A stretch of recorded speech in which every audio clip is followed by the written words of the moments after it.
Yes, mga idol, ito na po tayo. Fourth na po, pangapat.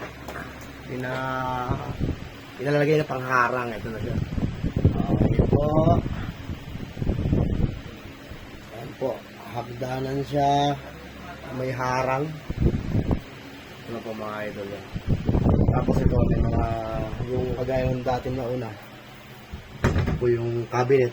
Tapos ilaw, kabilaan. Sa mga maikli po yung kwarto at masikip. Ito po yung solusyon dyan, mga idol. Ito po.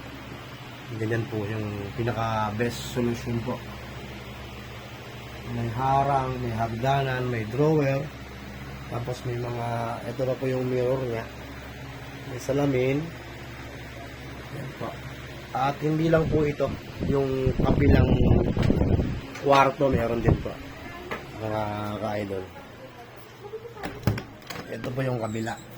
Iba naman po yung kulay niya, pero pareho lang din po sila ng design. Nagkaiba lang po sa kulay tsaka sa size. Pero pareho lang din po yung cabinet, yung bakal na ginamit po, tapos yung headboard niya. Ayan po mga idol, makikita nyo po may mga siya. Ayan, napakaganda, di ba? Tapos pati po yung wiring nito, kami na po nag-wiring. Yan po mga idol.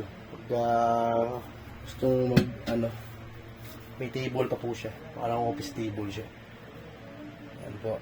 Tapos nagpalagay din po siya ng ilaw, mga idol. Yan, para maliwanag pag nag-aaral na naman yung bata. Ito sa baba, ganoon din po, may ilaw din siyang parang LED po yan. Yan mga idol. Paganda. Sa may mga masisikip po ang kwarto kagaya nito. Ito po yung pinaka naisip namin solusyon.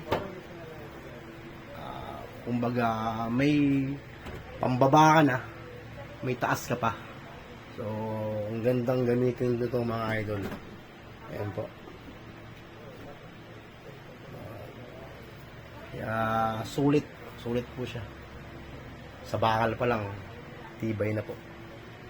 Sa yung pintura po hindi po ordinaryong pintura ang ginamit namin. Lahat po yan naka-duco finish po yung mga yan. Duco finish po ginamit namin. Yan po. Sige po.